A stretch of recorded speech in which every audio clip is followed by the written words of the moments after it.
Assalamualaikum warahmatullahi wabarakatuh. Isi kabar Taka. Baik, sahabat Bawaslu, jumpa lagi dari Adopsi, ada obrolan seputar demokrasi.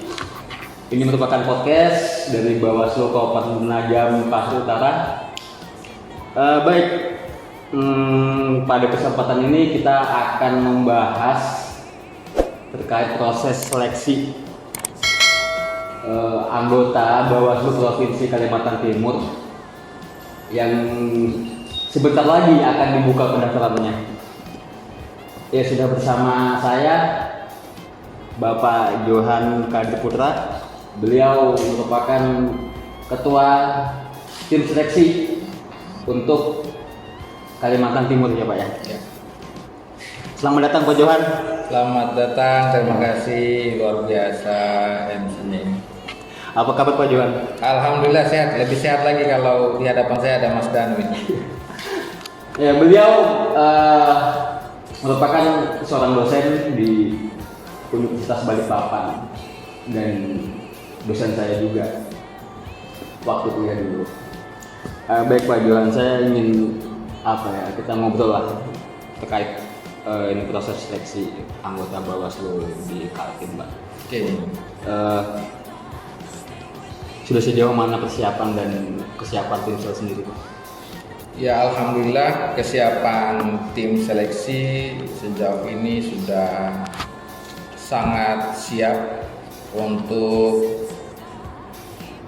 melaksanakan hajatan yang sangat luar biasa ini dalam penjaringan komisioner Bawaslu Provinsi Kalimantan Timur di tahun 2022. Hanya saja memang yang perlu kami sampaikan, sebelum masa pendaftaran dimulai, ya kami akan terus mensosialisasikan tahapan ini agar seluruh putra-putri terbaik Provinsi Kalimantan Timur bisa ikut terlibat dalam penyelenggaraan hajatan rekrutmen calon anggota Bawaslu di tahun 2020. Itu ini Pak, keliling Pak ya, dari semua kabupaten kota keliling atau Ya enggak juga keliling. Ya enggak juga keliling. ada beberapa? Iya, hanya ada beberapa lokasi yang kemudian dijadikan sebagai fokus sosialisasi. Ya, salah satunya adalah Kabupaten Penajam, dan hari ini juga ada salah satu teman seleksi yang ke daerah Kutai Kartanegara. Gitu. Oke Pak, mungkin bagi ini Pak, sahabat Bawaslu masih banyak yang belum paham secara menyeluruh Pak terkait tugas, ya kan gitu. Habis itu prosesnya ini bagaimana, kan begitu Pak. Nah ini Pak, untuk proses penyeleksiannya Pak, Ya. Mungkin bisa dijelaskan kepada sahabat Bawaslu secara ini Pak. Oke, baik, kepada seluruh putra-putri terbaik Provinsi Kalimantan Timur yang akan mendaftarkan diri sebagai calon komisioner Bawaslu Provinsi Kalimantan Timur di tahun 2022 ini, kami sebagai tim seleksi ingin menyampaikan ya prosedur tahapan rekrutmen calon anggota Bawaslu di Provinsi Kalimantan Timur. Jadi tahapannya akan dimulai pertama kali dengan melakukan proses penelitian administrasi. Jika dari proses penelitian administrasi seluruh calon komisioner berkasnya dinyatakan lengkap, maka akan dilanjutkan pada tahapan seleksi yang berikutnya yang meliputi tes komputer asistes maupun tes psikologi. Nah, antara tes tertulis CAT maupun tes psikologi ini merupakan satu variabel yang saling mendukung satu sama lainnya. Jadi tahapannya itu bersamaan. Kemudian setelah proses seleksi tertulis dilakukan bersamaan dengan tes psikologi, maka akan dilanjutkan dengan tes interview dan tes kesehatan. Setelah tes kesehatan selesai, maka tim seleksi akan melakukan penjaringan berdasarkan 2 kali kebutuhan sesuai dengan yang diamanahkan oleh undang-undang. Maka proses tahapan yang terakhir akan dilakukan oleh Bawaslu RI dengan melakukan fit and proper test.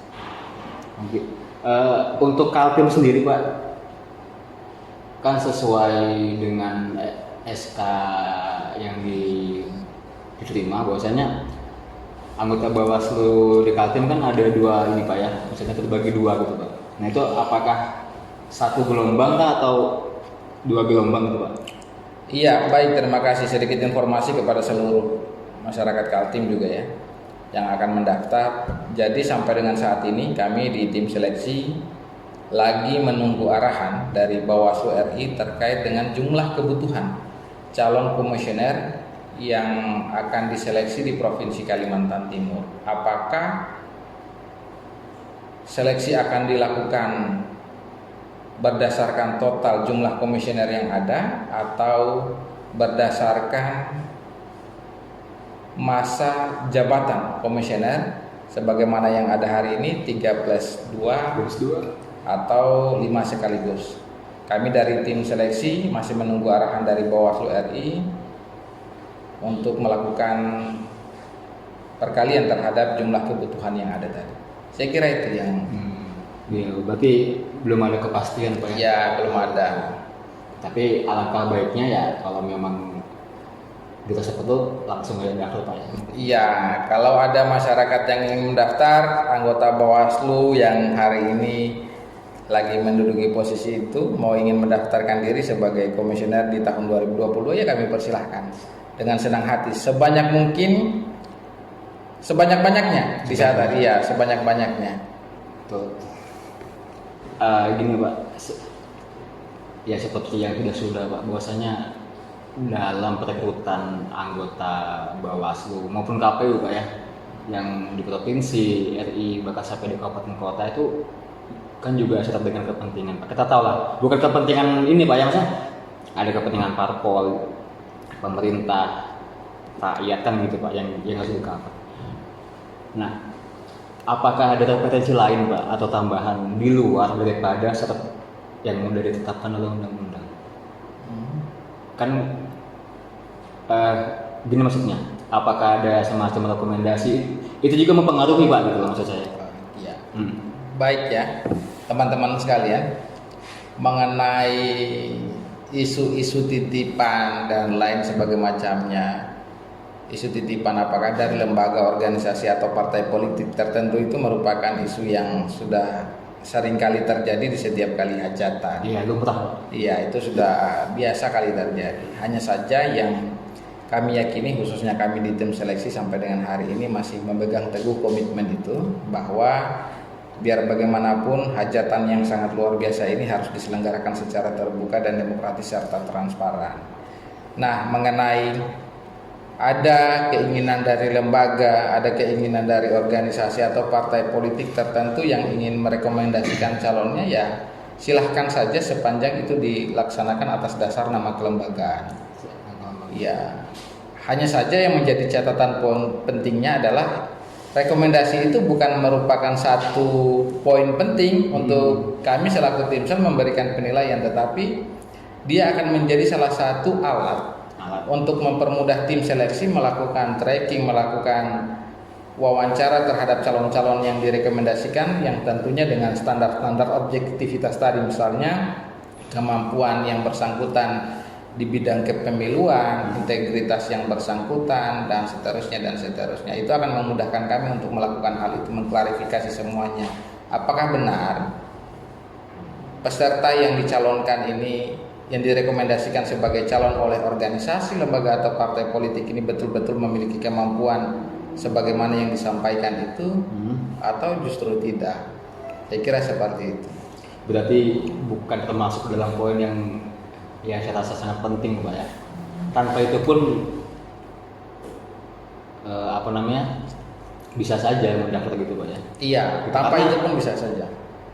Stigma di masyarakat Pak bahwasanya penyelenggara pemilu itu adalah milik ormas kan kayak gitu, atau ada rekomendasi dari salah satu ormas bahkan parpol kan. Ya dengan jawaban tadi ya itu saya rasa sudah terjawab semua. Selanjutnya begini Pak, setelah adanya proses tadi Pak ya kan, tahapan ya kan, penyeleksian dari tes CAT sampai kesehatan itu. Dapatkah Pak keputusan Timsel itu dipermasalahkan? Ya, mengenai keseluruhan hasil tes dari setiap tahapan selama proses penyelenggaraan itu dilaksanakan sesuai dengan prosedur yang sudah ditentukan melalui pedoman yang disampaikan oleh Bawaslu RI, saya kira tidak ada celah satupun untuk mempermasalahkan itu gitu. Tidak ada alasan untuk mempermasalahkan itu. Berarti sama saja bahasanya begini Pak ya. Keputusan panitia tidak dapat diganggu gugat. Iya, apapun yang menjadi keputusan tim seleksi itu merupakan keputusan yang keputusan yang disampaikan secara bersama-sama oleh keseluruhan tim. Iya. Dengan berbagai macam pertimbangan yang ada. Berarti itu Pak ya, sudah tidak ada lagi. Iya, benar sekali. Ya Pak, selanjutnya gini. Untuk melahirkan penyelenggara pemilu yang bersih itu kan Pak, kita perlu melakukan tes-tes kan gitu Pak ya, yang ya saya anggap ketat dan sulit lah gitu. Nah, ada nggak sih Pak strategi dari Timsel yang